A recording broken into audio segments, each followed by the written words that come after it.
The blood of Francis Dereham and Thomas Culpeper stained Tyburn Hill, but their ends were grimly different. While one was granted the mercy of the axe, the other suffered the full barbaric horror of being hanged, drawn, and quartered.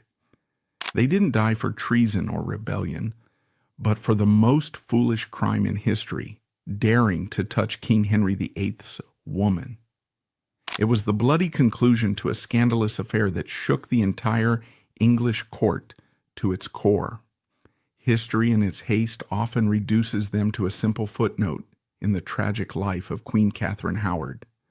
But in reality, Dereham and Culpeper were real men who paid the ultimate price for their delusional recklessness. Their story is not just a death sentence.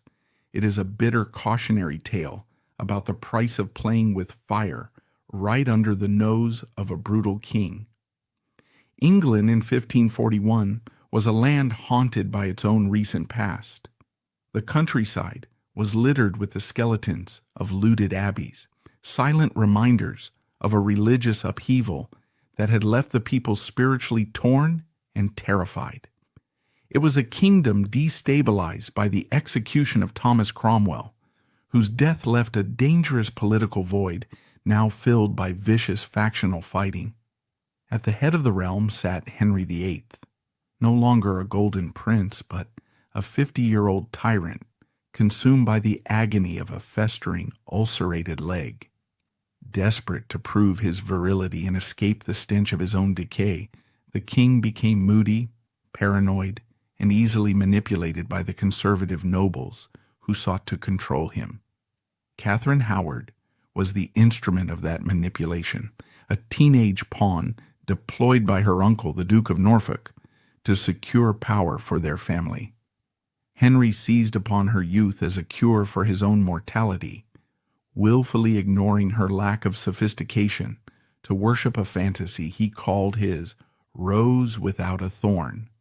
In his delusion, he saw a pure virgin who could restore his youth, showering her with jewels, while blinding himself to the reality of the girl beneath the crown. Yet the court was a claustrophobic web of surveillance where privacy was impossible, and enemies were constantly watching. Oblivious to the danger, Catherine recklessly hired former lovers into her household, hiding deadly secrets in a place where silence was a commodity no one could afford. Among the thousands of people at court, two men were leading her straight to disaster. One was a living witness to the reckless mistakes of her youth. The other was a deadly temptation in her present life. To understand who Francis Dereham was, we must leave the luxury of the royal palace behind. We need to go back to the late 1530s, to the Duchess Agnes Howard's estate. It was a massive place, but completely chaotic and lacking in discipline. Dereham was not a high aristocrat. He was gentry, the son of John and Isabel Dereham of Norfolk. He was a man who had to scrape for his position. By the time he crossed paths with the young Catherine Howard, he was likely in his mid-20s, a grown man with worldly experience. Catherine, by contrast, was a child of perhaps 13 or 14. The Dowager Duchess household was meant to be a finishing school for young aristocratic ladies, a place where they learned manners, needlework, and piety. In reality, it was a dormitory of neglect. The Duchess was often at court or asleep, and the keys to the sleeping quarters were easily stolen.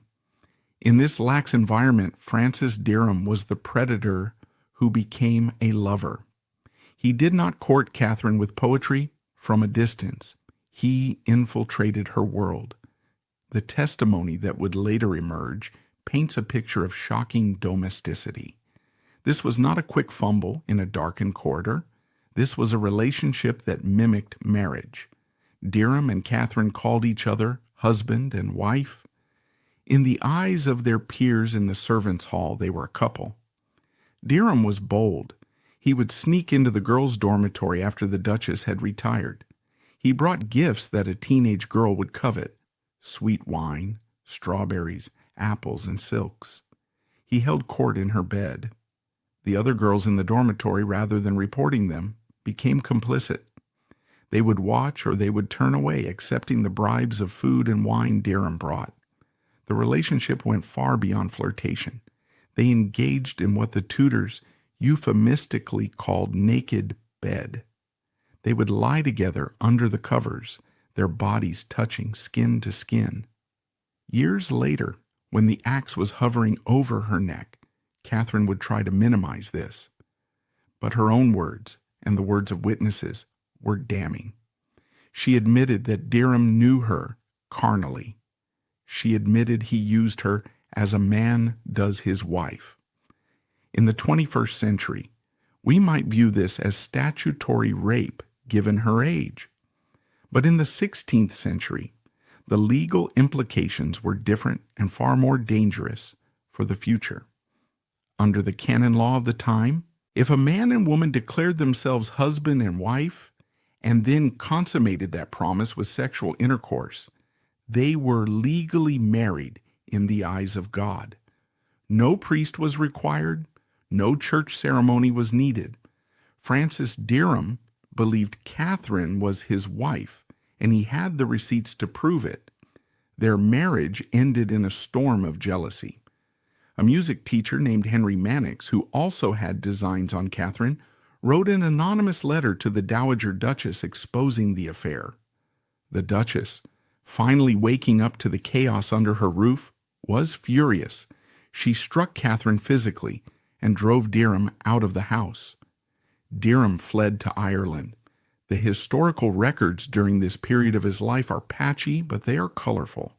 There are strong suggestions that he engaged in piracy, or at least aggressive privateering, to make his fortune. He was a man of action, a man who took what he wanted. But before he left, he did something that proved this was not just a fling for him. He gave Catherine £100. In the 1530s, this was a staggering sum of money, his entire life savings. He told her to keep it safe. It was the act of a husband providing for his wife while he went to war. He fully intended to return. He fully intended to claim her. He could not have known that when he returned, his wife would belong to the King of England. While Dereham was scraping a living in Ireland, Thomas Culpeper was rising through the stratosphere of the English court. If Dereham was the rough outsider, Culpeper was the ultimate insider. Born in Bedgebury, Kent, he came from a family that was fiercely loyal to the Tudors. But Thomas was special. He had a charisma, a physical beauty, and a charm that captivated Henry VIII. By 1541, Culpeper held the position of Gentleman of the Privy Chamber. To the modern ear, this sounds like a fancy butler. In reality, it was one of the most powerful political positions in the kingdom. Access was power.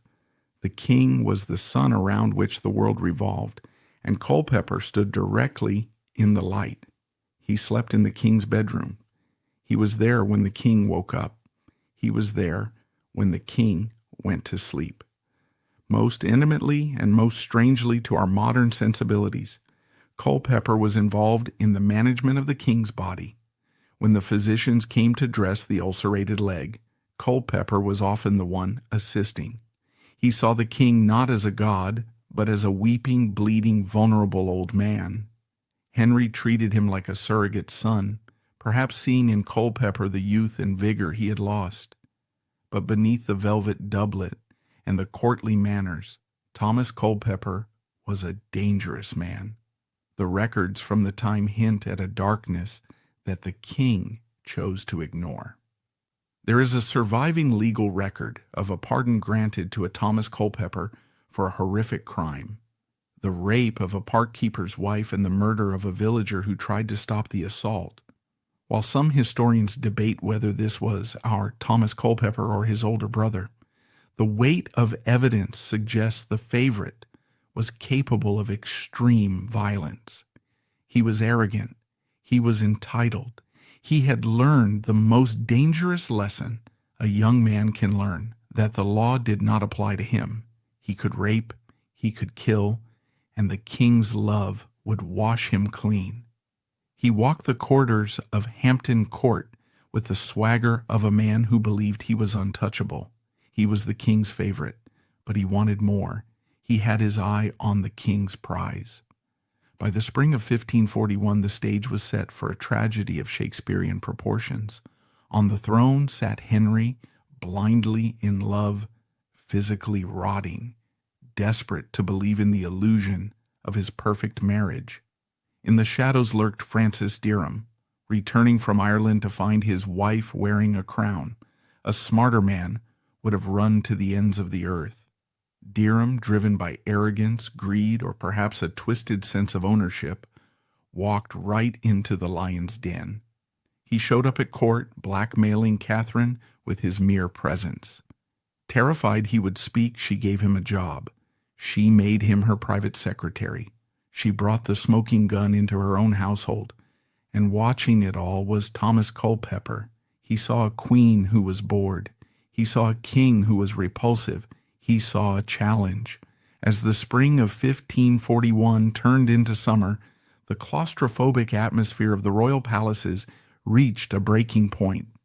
The king's excitement for his upcoming journey to the north was palpable.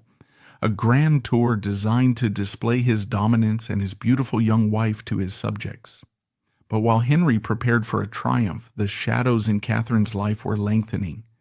The ghosts she thought she had left behind in the Duchess's dormitory were not content to stay in the past. They were packing their bags to join the royal caravan. As the massive machinery of the court began to move, it wasn't just luggage being loaded onto the wagons. It was a conspiracy that was about to find its most dangerous stage yet. In the summer of 1541, the Tudor court was preparing to move. King Henry VIII had ordered a great progress to the north of England. It was a massive logistical undertaking, a traveling city of thousands of courtiers, soldiers, servants, and tents moving through the English countryside. The goal was political, to subdue the rebellious north and show off the king's power. But for Queen Catherine Howard, the preparation for this journey was not a time of excitement. It was a time of suffocating terror. Francis Dereham had returned. When Dereham arrived at Hampton Court, he did not come as a beggar asking for charity. He came with the swagger of a man who held the keys to the kingdom. He knew exactly what he was doing. He knew that Catherine was now the wife of a king who had beheaded Anne Boleyn for suspected adultery.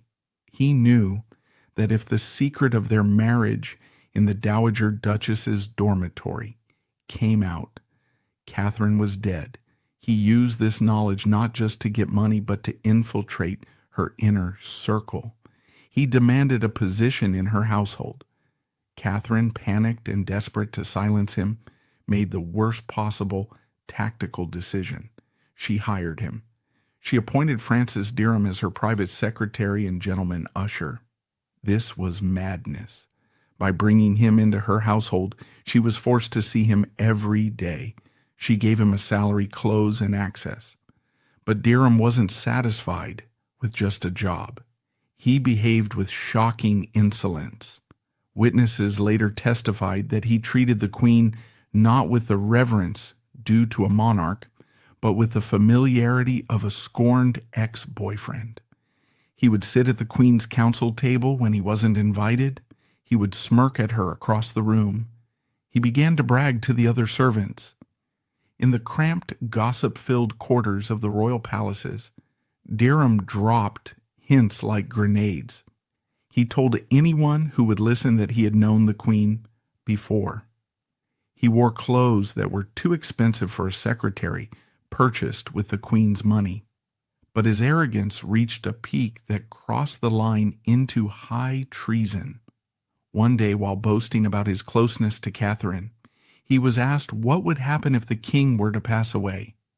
Dereham replied, coldly and clearly, "If the king were dead, I might marry her." In 1541, imagining the king's death was a capital crime. It was treason.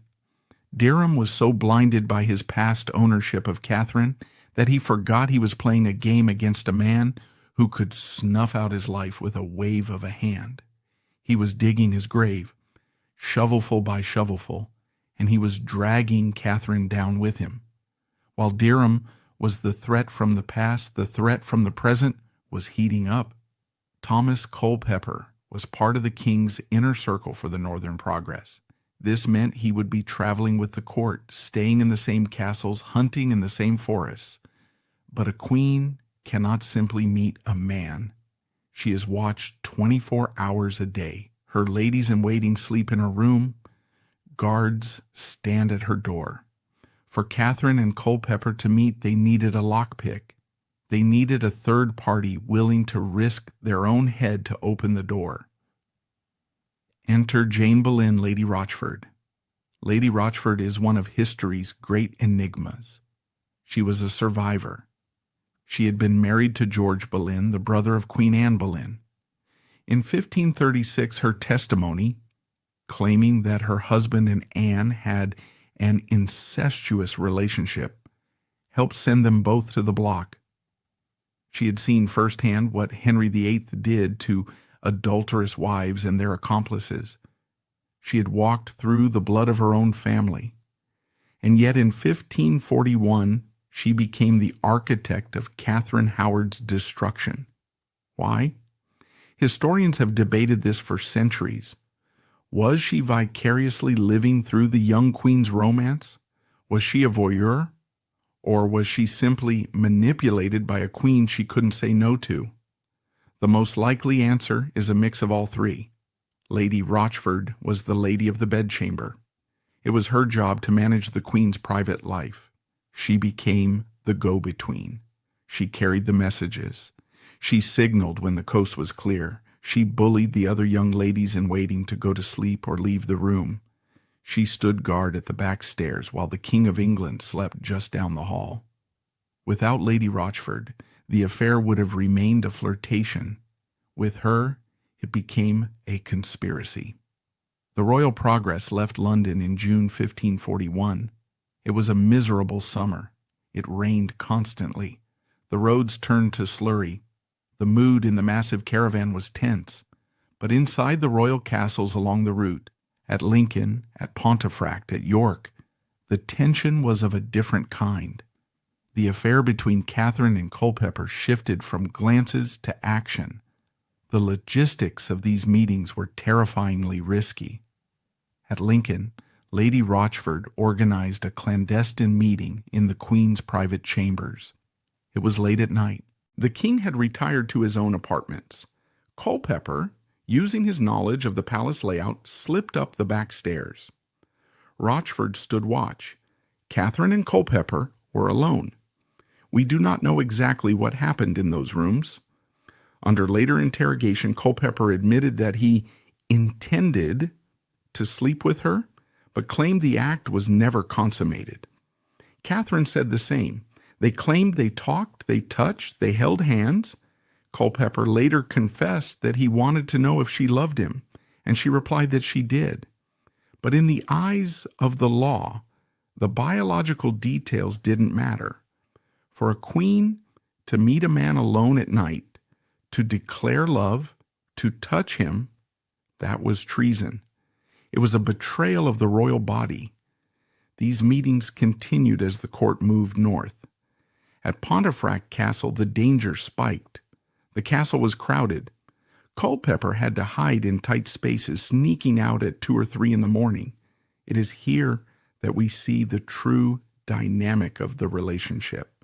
It wasn't just a romance, it was a power struggle. Culpeper was demanding. He was jealous. He was angry that Catherine was the king's wife. He wanted reassurance. Catherine, in turn, was terrified of losing him.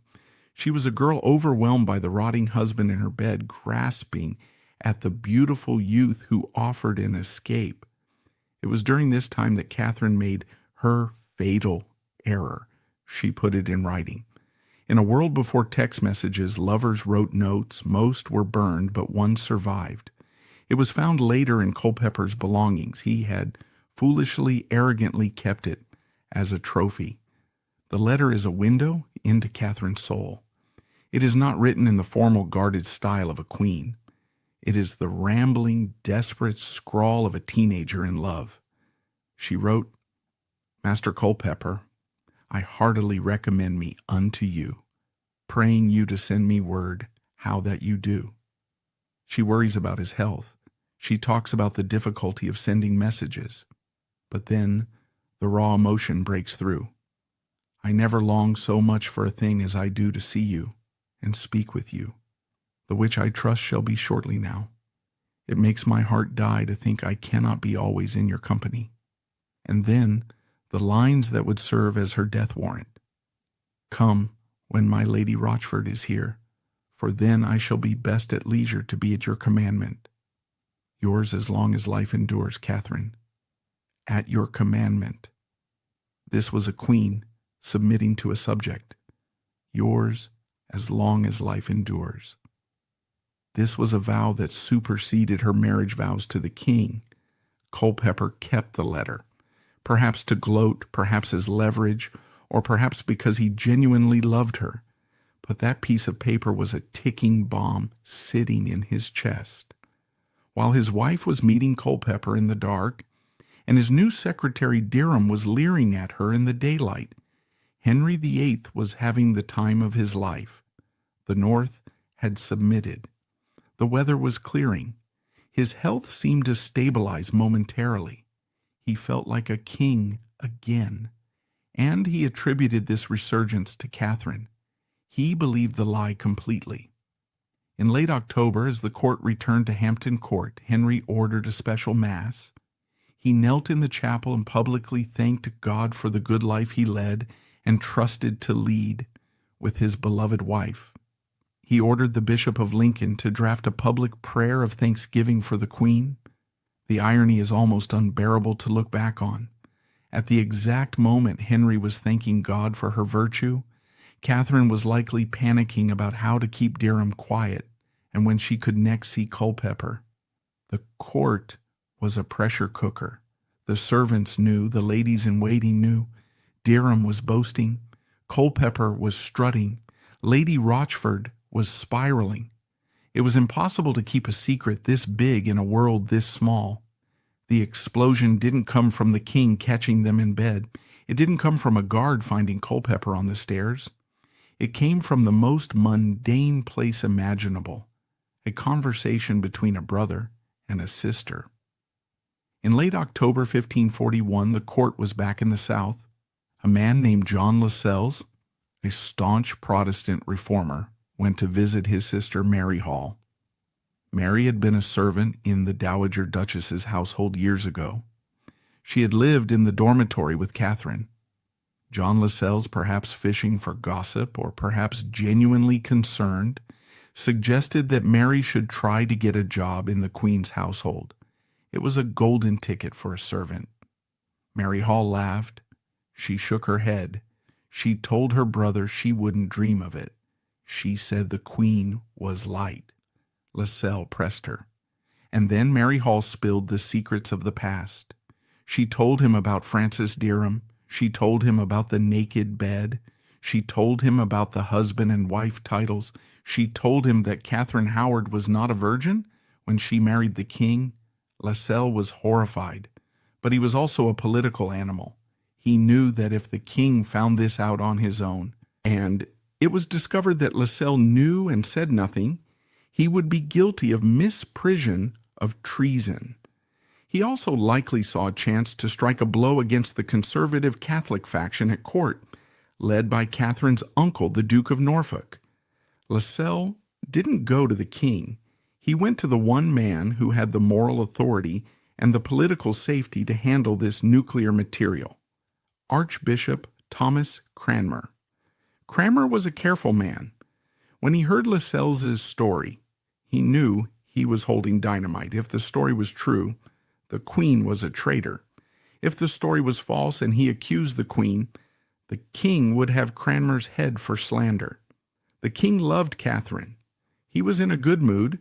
He was planning feasts. To walk into his chamber and tell him his rose without a thorn was damaged goods was suicidal. So Cranmer chose a passive-aggressive, bureaucratic method of destruction. He wrote the allegations down. He detailed the story of Francis Dereham and the pre-contract. He sealed the letter. On All Souls' Day, November 2nd, 1541, Henry attended Mass.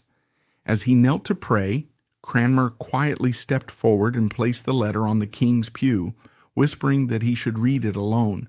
Henry finished his prayers. He opened the letter. He didn't scream. He didn't order arrests immediately. His reaction was heartbreakingly human. He refused to believe it. He told his advisers it was a forgery, a malicious lie invented by someone who hated the Howards. He was so confident in Catherine's innocence that he ordered an investigation not to prove her guilt, but to prove the liars wrong so he could execute them. He ordered a secret inquiry. He wanted it done quietly to spare the Queen embarrassment. He had no idea he had just pulled the thread that would unravel his entire world. The devastating contents of Cranmer's letter sat heavy in the king's hands, a silent grenade that had yet to detonate. For a few agonizing hours, the court continued its rhythm, unaware that the world had fundamentally shifted. The music played, the servants scurried, and the Queen likely slept, dreaming of a future that had already been canceled. But the king's denial could only hold back the tide for so long. The moment the shock wore off, the machinery of the Tudor police state kicked into gear, transforming the palace from a home into a hunting ground where the prey had nowhere left to run. The morning of November 3rd, 1541, broke with an ominous silence at Hampton Court Palace. To the outer world, the servants scrubbing the floors, the cooks turning the spits, everything appeared normal. But in the king's private apartments, the air was thick with the smell of ruin. Henry VIII had read Cranmer's letter.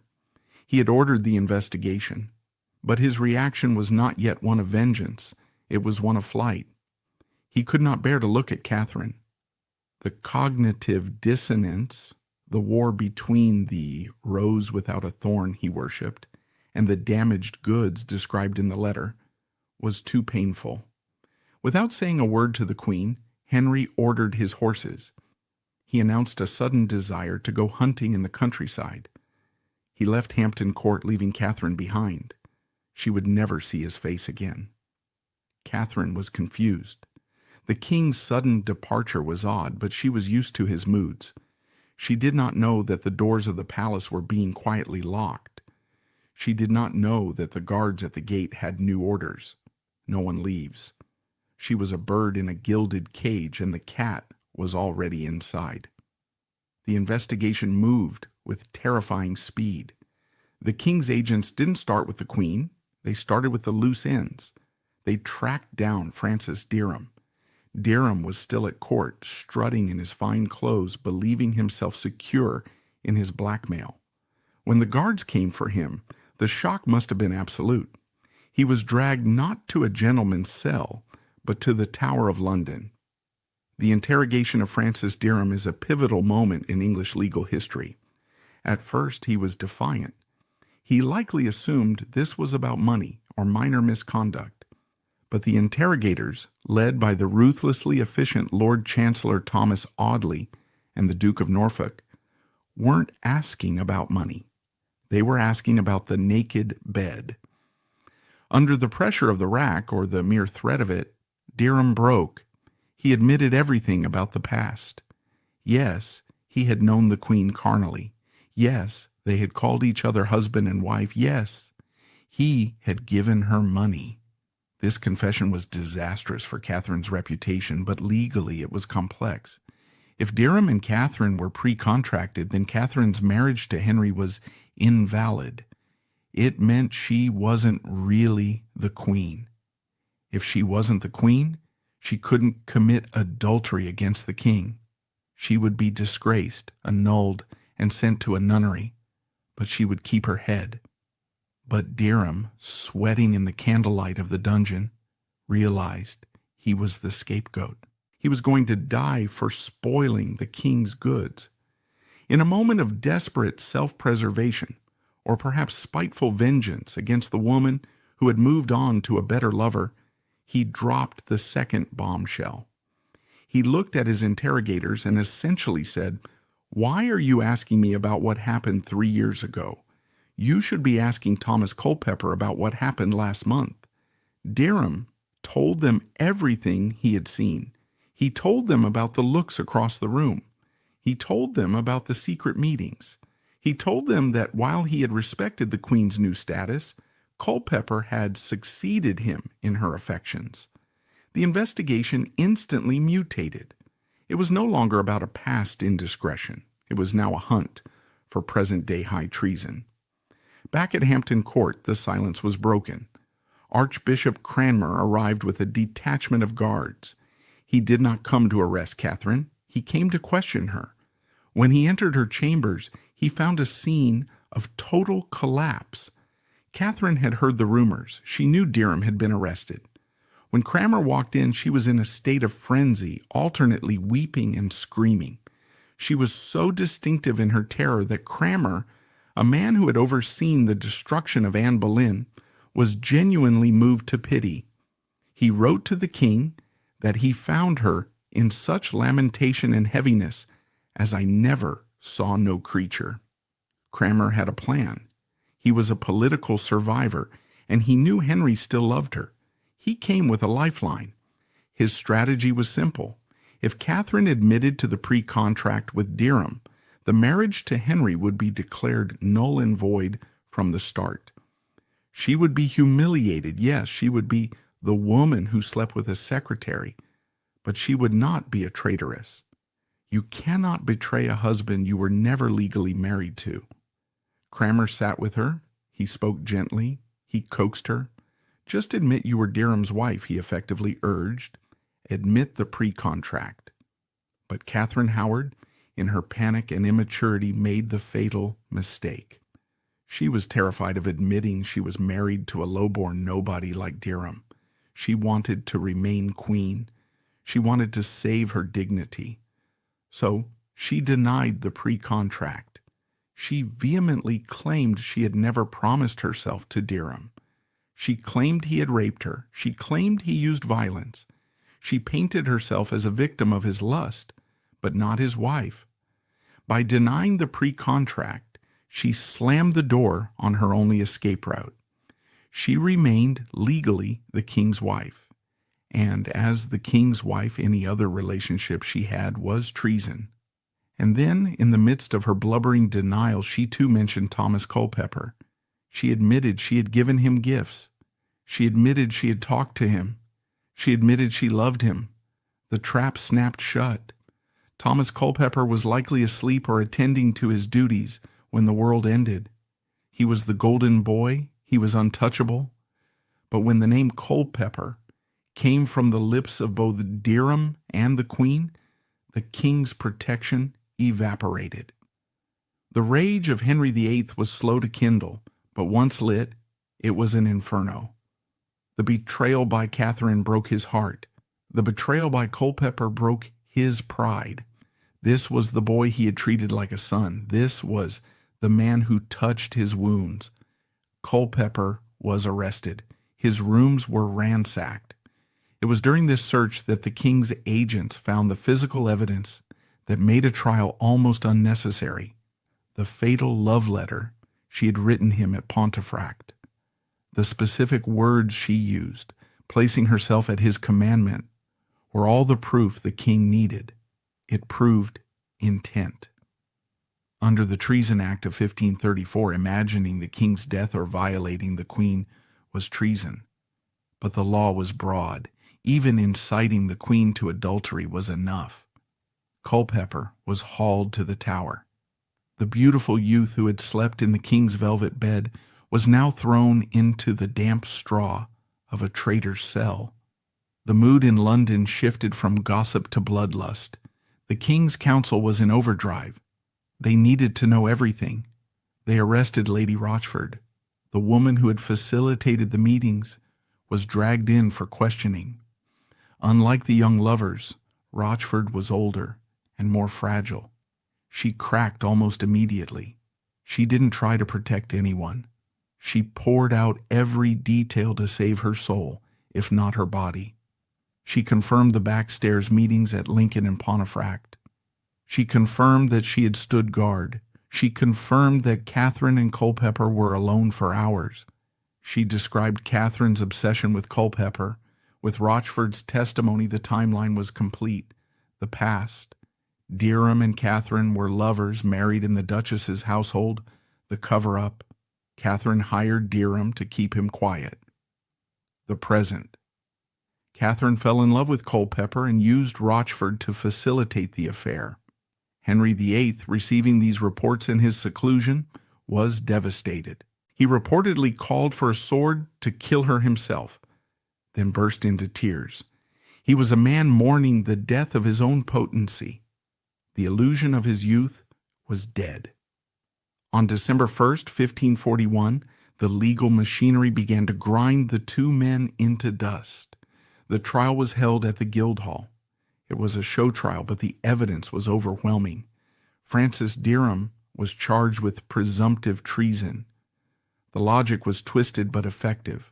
By joining the Queen's service while concealing his previous sexual relationship with her, he had entered the royal household with ill intent.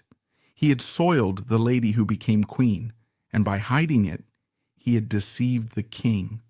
Thomas Culpeper was charged with inciting the queen to adultery. Both men pleaded not guilty initially, but the weight of the confessions, Dereham's admission of the past, Culpeper's ownership of the letter, was insurmountable. Culpeper changed his tactic. He admitted to the meetings. He admitted to the intent. He admitted he wanted to sleep with her.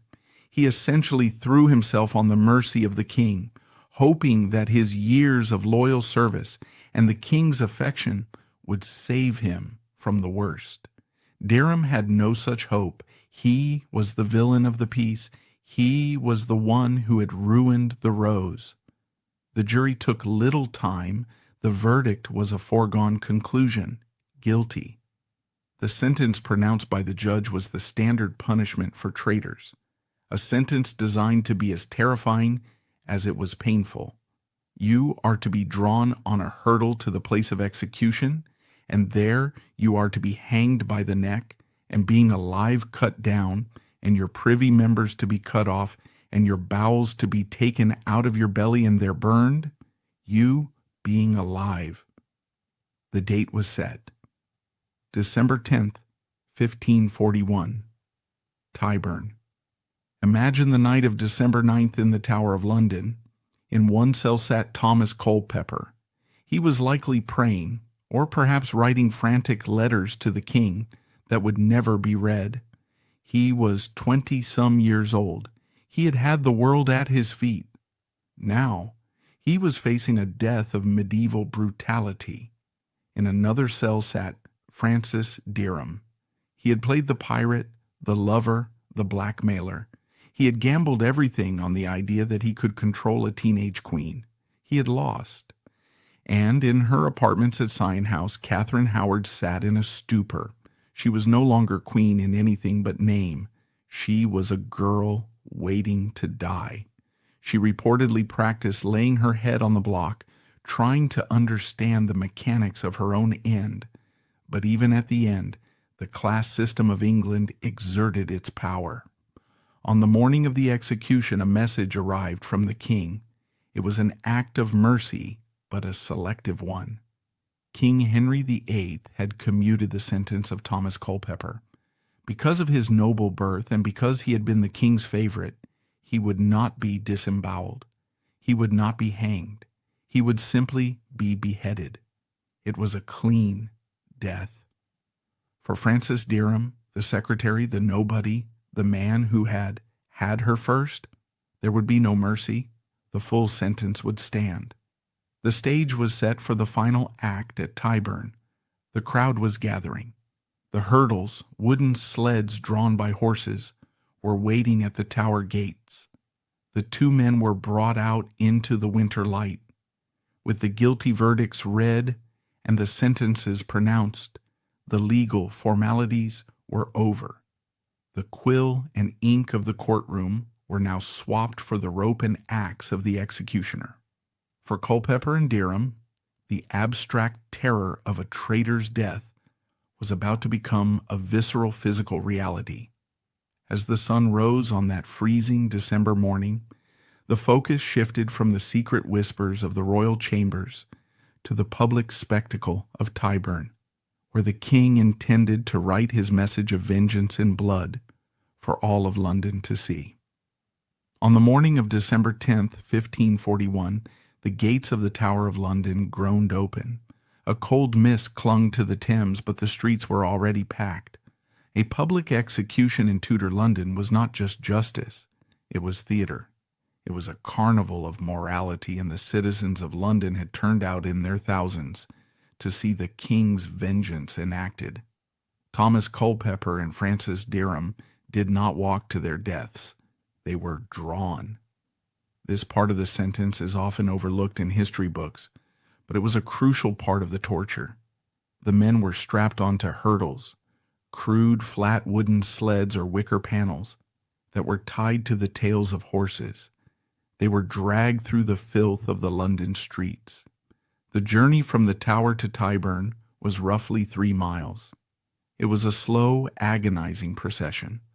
Lying on their backs, the men would have stared up at the gray sky, feeling every cobble, every rut, and every splash of freezing mud. The crowds lined the route, jeering, spitting, and throwing refuse. For Culpeper, the golden boy, who was used to riding fine stallions and walking on rushes, this was a humiliation as sharp as any knife. For Dereham, it was the final confirmation that his gamble had failed. He was being dragged through the dirt of the city he had tried to conquer. When the procession finally reached the Tyburn tree, the infamous triangular gallows, the distinction between the two men became starkly visible. Thomas Culpeper was unstrapped from his hurdle first. He stood up, his clothes likely ruined from the journey, but his bearing that of a courtier. The crowd quieted. There was a strange respect for a man who dies well, and Culpeper was determined to die like a gentleman. He was granted the king's mercy. There was no rope for him, no knife, just a block. He climbed the scaffold. It is customary for the condemned to give a speech, and while records vary, the essence of Culpeper's final words was an admission of legal guilt, but a denial of the ultimate act. He asked the crowd to pray for him. He did not rail against the king. To do so would have meant the confiscation of his family's property. Even in death, he had to play the game. He knelt. He placed his neck on the block. The executioner raised the axe. With a single heavy blow, the head of Thomas Culpeper was severed. It was over in seconds. The crowd let out a breath. It was a clean death. The king had spared his favorite the pain, if not the punishment. Francis Dereham watched this. He was forced to stand and witness the swift, relatively painless end of his rival. He must have prayed for the same mercy. It did not come. When Culpeper's body was dragged away, the executioner turned to Dereham. For him, the script was different. He was not a favorite. He was the spoiler. He was the man who had touched the queen first. Henry VIII wanted him to suffer not just death, but deconstruction. Dereham was made to climb the ladder under the beam of the gallows. The rope was placed around his neck. But this was not a drop hanging designed to break the neck instantly. This was a strangulation. The cart was driven away, and Dereham was left swinging, kicking at the empty air. The crowd watched as his face turned purple, his eyes bulging. He fought for breath, the panic of asphyxiation taking hold. But just as he was on the brink of unconsciousness, the executioner cut the rope. Dereham fell to the ground, gasping, choking, but very much alive. This was the cruelty of the sentence.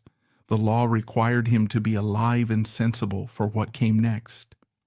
While he lay on the straw, likely vomiting and struggling to breathe, the executioner seized him. The next steps were highly symbolic. First, he was castrated. The privy members were cut off and thrown into a fire that had been stoked nearby. It was a brutal message. This is the manhood that offended the king. Then came the knife to the belly. Dereham, fully conscious and likely screaming, was sliced open. The executioner reached into the cavity of his body and pulled out his bowels. The smell of blood, burning flesh, and excrement filled the air. His entrails were burned before his still living eyes. Finally, the executioner cut out his heart. Only then did Francis Dereham die. But the ritual wasn't finished. His corpse was beheaded. His body was then hacked into 4 quarters. These pieces were not buried. They were to be boiled in cumin and tar to preserve them, then sent to different corners of the kingdom as a warning. Later that afternoon, the final act of the day took place on London Bridge. The heads of Thomas Culpeper and Francis Dereham were dipped in tar to protect them from the birds and the weather. They were impaled on tall iron spikes above the stone gatehouse. They were positioned side by side. In life they had been rivals, one the rough pirate, the other the smooth courtier. In death they were identical grinning skulls looking down on the city that had chewed them up. It is a chilling historical detail that Catherine Howard, who was still imprisoned at Sion House, would eventually have to travel under that bridge. When she was finally brought to the Tower of London to meet her own fate, her barge would pass beneath the rot of the men she had loved. While the blood was drying at Tyburn, Catherine Howard was in a state of shock. The news of the executions reached her quickly. The reality of her situation was no longer a frightening possibility. It was a certainty. Henry VIII was not done. He had killed the lovers, but he still had to deal with the wife. However, a legal problem remained. Catherine had not admitted to the pre-contract.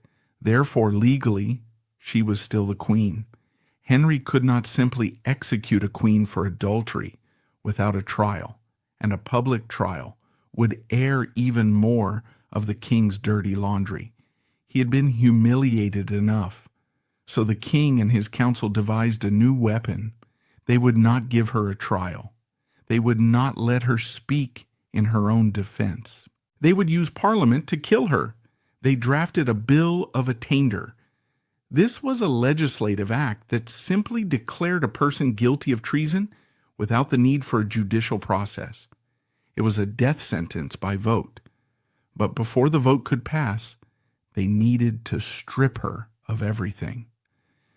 In the weeks following the executions of Culpeper and Dereham, Catherine was systematically dismantled. Her jewels were taken. Her velvet gowns were replaced with simple gray wool. The title of queen was forbidden.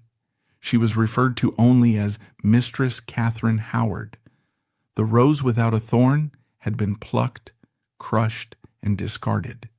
In another cell in the tower, Jane Boleyn, Lady Rochford, was unraveling.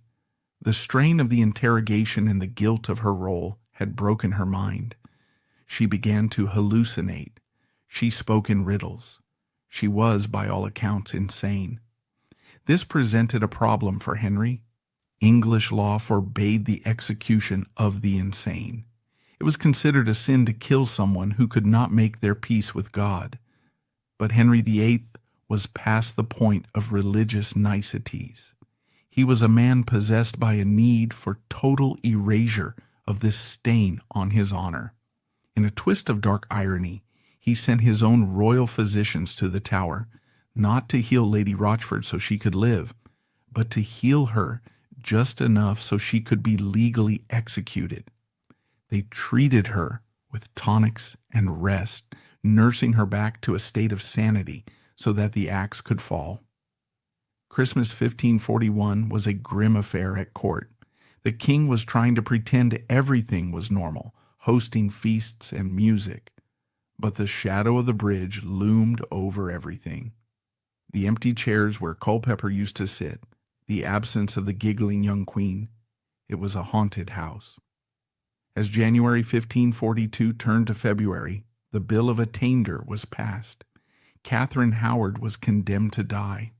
The girl who had loved to dance, who had been seduced by a pirate and courted by a favorite, was about to face the final curtain. And in those last days, a legend was born, a story of a fallen queen trying in her final moments to find a scrap of dignity. The gruesome theater at Tyburn had concluded, leaving the crowd satisfied and the king's honor brutally defended. But while the men's heads were already tarred and mounted, the central figure of the tragedy remained in a terrifying limbo. Catherine Howard sat in the silence of Sion House, a queen without a crown, waiting for a mercy that would never come. As the year turned from 1541 to 1542, the rage of the king did not cool, it calcified. He had dealt with the thieves. Now, with a cold and methodical precision, he turned his gaze toward the prize they had stolen. On February 10th, 1542, the waiting ended. The barge arrived at Sion House to take Catherine Howard to the Tower of London. This was not the royal barge that had carried her to her coronation, draped in gold cloth and blowing trumpets. It was a somber vessel, manned by silent guards. As she stepped onto the boat, Catherine was no longer the defiant girl who had denied her pre-contract. She was broken. She was barely 20 years old, stripped of her jewels, her crown, and her dignity. The journey down the Thames was a slow drift into the heart of darkness. The river was the lifeblood of London, but for Catherine it was a cemetery. As the barge cut through the grey water, it approached London Bridge. We cannot know for certain if she looked up, but it would have been impossible to ignore. The bridge was low and the spikes were high.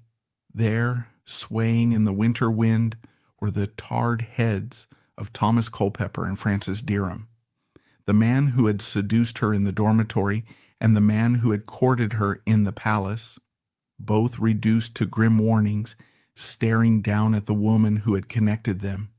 The barge passed under the bridge and arrived at the Traitor's Gate. This was the water entrance to the Tower of London, a gaping maw of stone that had swallowed Anne Boleyn, Thomas More, and countless others. Catherine was helped out of the boat shivering not just from the cold, but from the terrifying realization that she had reached the end of her life. The night before her execution, February 12th, is the source of one of history's most haunting stories. Catherine was housed in the royal apartments of the Tower, the same rooms where she had stayed before her coronation. The luxury must have felt like a cruel joke. She was composed, but her terror was practical. She had never seen an execution. She didn't know how to die. She was terrified that she would faint or struggle or make a mess of the final moment. She wanted to die like a queen, even if she had been stripped of the title. So she made a request that stunned the constable of the Tower. She asked him to bring the executioner's block to her room. He agreed. The heavy piece of wood, curved to fit a human neck, was hauled into her private chamber. Alone, or perhaps with her confessor watching, Catherine Howard knelt down. She placed her neck on the wood. She practiced positioning herself. She tested the hardness of the block against her throat. She rehearsed her own death over and over again, trying to memorize the movements so that when the morning came, her body would know what to do, even if her mind collapsed. It is a singular image of Tudor tragedy. A teenage girl in a stone room, rehearsing her murder on a block of wood, trying to be good one last time. The morning of February 13th, 1542, was dark and cold. The execution was to be private, held within the walls of the Tower on Tower Green, rather than before the mob on Tower Hill. This was a small mercy, reserved for those of royal blood. A crowd of courtiers had gathered to witness the event. Among them was the king's cousin, the Earl of Surrey. They stood in silence as the former queen was led out. Catherine was weak. She had to be helped up the scaffold steps. She was dressed in dark velvet, a stark contrast to the bright silks she had loved. When she reached the platform, She saw the block, the real one this time. Beside it stood the executioner, masked and holding the axe. The straw was spread to catch the blood. She turned to speak. The legends say she cried out, "I die a queen, but I would rather have died the wife of Thomas Culpeper." It is a romantic, defiant line, but it is almost certainly a myth, invented by later Victorian writers. The contemporary records tell a sadder, more submissive story. Catherine admitted her faults against the king. She acknowledged that she deserved to die for offending him. She asked the people to pray for her soul and to pray for the king's long life. It was a standard scaffold speech, scripted by fear and convention. She was trying to protect her family from further wrath. But then the rehearsal paid off. She knelt. She refused the blindfold. She arranged her dress. She placed her head on the block, positioning it just as she had practiced in her room. She whispered her prayers. The axe rose. It fell. The rose without a thorn was gone. Her head was held up to the silent crowd, the blood dripping onto the frost-covered stones. The horror wasn't over. Lady Rochford was waiting her turn. Jane Boleyn had to step onto the scaffold that was still wet with her mistress's blood. She was a woman who had survived the fall of Anne Boleyn, who had navigated the treacherous waters of the court for decades. But her luck had finally run dry. She was composed, perhaps numbed by the treatment the doctors had given her, or perhaps simply ready to leave a world that had been so cruel. She gave a brief speech, asking for forgiveness. She knelt. The axe fell a second time. With Lady Rochford's death, the Boleyn faction, the family that had changed the religion of England and birthed Elizabeth I, was effectively crushed. She was the last loose end of a tragedy that had started years ago. The bodies of Catherine Howard and Lady Rochford were wrapped in cloths. They were not given a grand funeral. They were carried a few yards away to the chapel of St. Peter ad Vincula, located within the tower walls. There, the flagstones were lifted. The bodies were dumped into the earth, close to the remains of Catherine's cousins, Anne Boleyn and George Boleyn. It was a family reunion of the headless. There was no marker, no monument, just a cold stone floor sealing them in darkness. The tragedy turned on a single legal pivot point, the pre-contract. Had Catherine simply admitted to Cranmer that she was Dereham's wife by pre-contract, her marriage to Henry would have been invalid. She would have been a disgraced bigamist, yes, but not a traitor. By denying Dereham, she sealed her fate as the adulterous wife of the king. And if Dereham's death was the result of a legal technicality, Culpeper's was a terrifying expansion of state power. He wasn't killed for sex, he was killed for imagination. The Treason Act punished the intent as severely as the deed. In the absolute monarchy of Henry VIII, imagining the king's replacement was the same as killing him. On the day Catherine died, Henry VIII did not wear black. He did not cancel court. He went about his business. But those close to him saw the change. The execution of Catherine Howard broke something in him that never healed. He had killed wives before, but Catherine was different. She was his hope. She was his youth. By killing her, he was forced to admit that he was an old, foolish man who had been duped by a child. He would marry once more to Catherine Parr, but the passion was gone.